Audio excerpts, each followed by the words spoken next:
বেশিরভাগ রান্নাবান্নাই আমি ইউটিউব থেকে শিখেছি, তবে ইউটিউবে কিন্তু একটা রান্নারই অনেকগুলো রেসিপি পাওয়া যায়। তো সেক্ষেত্রে আমি কি করেছি, অনেকগুলো রেসিপি দেখে সবসময় নিজের মতো করে রান্না করে এক্সপেরিমেন্ট করতাম। যে রেসিপিটা আমার ভালো হয়ে যেত আমি সেটা সবসময় ফলো করতাম। তো মোরগ পোলাওটাও সেম, আমি অনেকবার অনেক রেসিপি দেখে ট্রাই করার পরে আমি আমার নিজের একটা রেসিপি বের করেছি। এখন আমি সবসময় এভাবে রান্না করি। আর আমার হাজব্যান্ডের মতে এই রান্নাটা নাকি হোটেল রেস্টুরেন্টের থেকেও বেশি মজা হয় আমার হাতের মোরগ পোলাওটা। তো চলেন আজকে আমার রেসিপিটা দেখে আসা যাক। যদি রেসিপি দেখে আপনাদের ভালো লাগে তাহলে ট্রাই করতে পারেন, আশা করি আপনারা নিরাশ হবেন না। তো যাই হোক, আমার যা যা লাগবে সমস্ত কিছু আমি একবারে রেডি করে নিয়েছি। আমি সবসময় রান্নার ক্ষেত্রে এটাই করি, একবারে রেডি করে দেন রান্না করতে বসি। এতে করে কোনো ইনগ্রিডিয়েন্ট দিতে আমার ভুল হয় না। এবার পেঁয়াজ বেরেস্তা করে নিচ্ছি। পেঁয়াজ বেরেস্তা কিন্তু মোরগ পোলাওতে অনেক বেশি করে দিতে হয়, পোলাওতেও লাগে আবার চিকেনেও প্রচুর পরিমাণে লাগে। আর পেঁয়াজ বেরেস্তা করার জন্য ফার্স্টে কিন্তু তেলটা খুব ভালো মতো গরম করে নিতে হবে, না হলে কিন্তু পেঁয়াজ বেরেস্তা কখনোই ভালো হবে না। তারপর পেঁয়াজগুলো ছেড়ে দিয়ে চুলার আঁচটা আবার কমিয়ে দিতে হবে, মানে মিডিয়াম করে দিতে হবে। তারপর কন্টিনিউয়াস নেড়ে নেড়ে পেঁয়াজ বেরেস্তা করতে হবে। আর ইন দ্য মিন টাইম আমি একটা মশলা রেডি করে নিচ্ছি। এখানে নিয়েছি 2 চামচ পোস্ত দানা, 2 চামচ সাদা গোলমরিচ, 10-15টা এলাচ নিয়েছি, 2-3 টুকরো দারচিনি, আর একটুখানি জয়ত্রী পাতা নিয়েছি, দেখতে পাচ্ছেন পরিমাণটা। আর দিয়েছি 10-12টা কিশমিশ, আর হচ্ছে কাঠবাদাম। কাঠবাদাম দিয়েছি 7-8টা। তো এই মশলাটা ভালো মতো সব কিছু একসঙ্গে করে ব্লেন্ড করে একটা সাইডে রেখে দিতে হবে। আমি চিকেনটা ম্যারিনেট করে নিচ্ছি। এখানে আমি 8 পিস চিকেন নিয়েছি, মানে 2টা মুরগি আর কি। 2টা মুরগির জন্য আমি হাফ চামচ আদা বাটা, হাফ চামচ রসুন বাটা, সামান্য একটু লবণ দিয়ে ভালো মতো মিক্স করে নিচ্ছি। আর চিকেনটা আমি এভাবে 10 মিনিটের মতো ম্যারিনেট করে রাখবো, তারপর ভেজে নেব। অনেকে এ পর্যায়ে ফুড কালার দেন অথবা টক দই ইউজ করেন অনেকে, কিন্তু আমি এগুলোর কিছুই দিচ্ছি না। আপনারা চাইলে দিতে পারেন, তবে আমি দেই না, এভাবেই ম্যারিনেট করে রেখে দিই আর কি। আর চিকেনটা কিন্তু খুব বেশি সময় ম্যারিনেট করে রাখার কোনো প্রয়োজন নেই, 10 থেকে 15 মিনিট রাখলেই এনাফ। আর এ পর্যায়ে আমার কিন্তু পেঁয়াজ বেরেস্তা করাও হয়ে গেছে। দেখেন পেঁয়াজের কালারটা কিন্তু খুব সুন্দর এসেছে। এই পর্যায়ে নামিয়ে রাখতে হবে, না হলে কিন্তু কালারটা আরও বেশি ডার্ক হয়ে যাবে এবং পেঁয়াজ বেরেস্তা তিতো হয়ে যাবে। এরকম হালকা কালার আসার সঙ্গে বেরেস্তা উঠিয়ে নিতে হবে, পরবর্তীতে কালারটা আরও ডিপ হয়ে যাবে।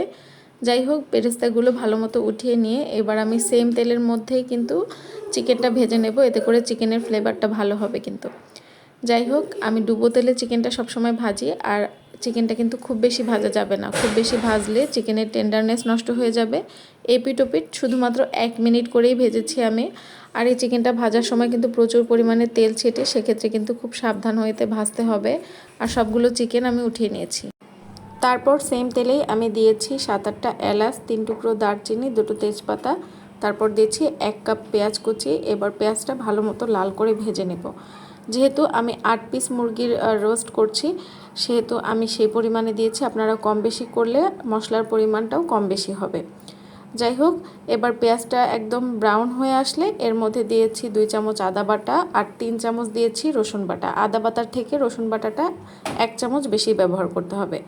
তারপরে ভালো মতো আদা রসুনটা ভেজে নিয়ে যখন কাঁচা গন্ধটা চলে গেছে তখন দিয়েছি জিরা বাটা 2 চামচ। এখানে আমি 2 চামচ জিরা ব্যবহার করেছি দেখে, আর ধনিয়া গুঁড়াটা দেইনি।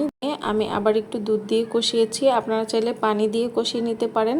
তবে আমি মোরগ পোলাও রান্নাতে সবসময় পুরো রান্নাটাই দুধ দিয়ে করি, কোনো পানি ব্যবহার করি না। যাই হোক, তারপর একটু টমেটো সস দিয়ে দিয়েছি 2 টেবিল চামচের মতো। তারপর এখানে যে মশলাটা আপনাদেরকে দেখিয়েছিলাম সেটা ব্লেন্ড করে নিয়ে দিয়ে দিচ্ছি। যেহেতু বাদাম বাটা ব্যবহার করা হবে, এই মশলাটা কিন্তু অনবরত নাড়তে হবে, না হলে কিন্তু নিচে লেগে যেতে পারে। আর তারপর আবারও একটু কষিয়ে নিয়ে এখানে আমি চিকেনগুলো দিয়ে দিচ্ছি। চিকেনগুলো দিয়ে আমি এই অবস্থাতে 2 থেকে 3 মিনিট খুব সুন্দর করে চিকেনটা কষিয়ে নেব। তো এই ফাঁকে কিন্তু আস্তে আস্তে করে নেড়ে দিতে হবে, না হলে কিন্তু মশলা লেগে যেতে পারে, আমি বারবার বলছি। ও আচ্ছা, আমি কিন্তু মশলা কষানোর সময় কয়েকটা কাঁচামরিচ দিয়েছিলাম 8-10টার মতো, সেটা আমি বলতে ভুলে গেছি। মশলা কষানোর সময় কাঁচামরিচটা দিতে হবে, তাহলে কাঁচামরিচটা খুব সুন্দর নরম হয়ে আসার ফ্লেভারটাও ভালো আসে। আর আমি কিন্তু একটু শুকনা মরিচের গুঁড়াও ব্যবহার করেছি, যেটাও আমি বলতে ভুলে গিয়েছি। তারপর স্বাদমতো লবণ দিয়েছি। যাই হোক, শুকনা মরিচের গুঁড়া এখানে অপশনাল, আপনারা না চাইলে নাও দিতে পারেন, তবে সামান্য একটু ঝাল আমি পছন্দ করি মোরগ পোলাওতে, তাই আমি সামান্য একটু দিয়েছি 1 চামচের মতো আর কি।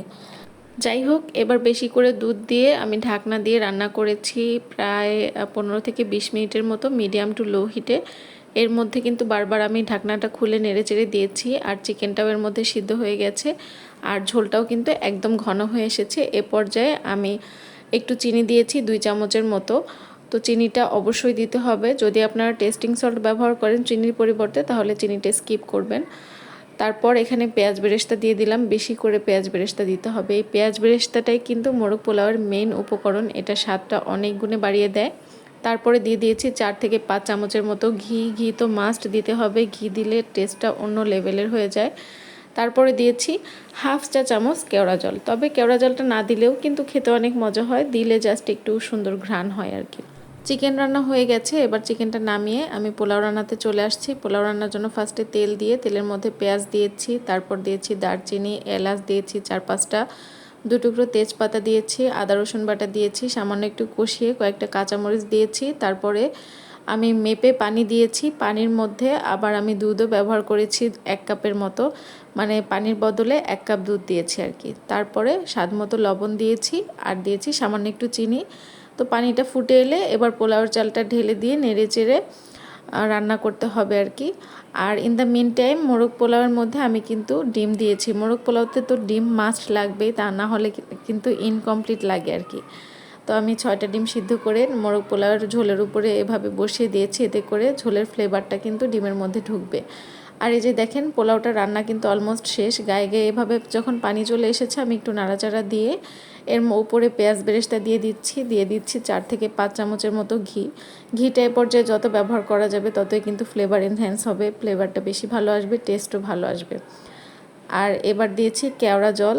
কেওড়া জলটা আমি আবার বলছি না দিলে সমস্যা নেই, তবে দিলে সুন্দর একটা ঘ্রাণ হয়, একদম রেস্টুরেন্টের মতোই লাগবে আপনার কাছে, বরঞ্চ রেস্টুরেন্ট থেকেও বেশি মজা লাগবে। তো পোলাওটা হয়ে গেলে আমি 10 মিনিটের মতো দমে রেখে এবার সার্ভ করতে চলে আসলাম। রান্না কিন্তু শেষ, এবার জাস্ট খাওয়ার পালা। আর এই যে দেখেছেন খুবই সিম্পল রেসিপি, কিন্তু অনেক বেশি মজা। আমি আসলে অনেকগুলো রেসিপিতে এক্সপেরিমেন্ট করে ট্রাই করে আমার নিজের এই রেসিপিটা বের করেছি, আর এটা অনেক বেশি মজা। আপনারা খেয়ে অবশ্যই বলতে বাধ্য হবেন যে এটা যে কোনো হোটেল রেস্টুরেন্টের থেকেও বেশি মজা। আর হোটেল বা রেস্টুরেন্টগুলোতে কিন্তু মোরগ পোলাওটা এভাবেই সার্ভ করা হয়, সো আমি এভাবেই সার্ভ করে দিচ্ছি। যাই হোক, আমার আজকের রেসিপিটা কেমন লাগলো অবশ্যই কমেন্ট করে জানাবেন, আর এই রেসিপিতে কেউ যদি রান্না করে থাকেন সেটাও আমাকে জানাবেন। আজকে এখানেই শেষ করছি, আল্লাহ হাফেজ।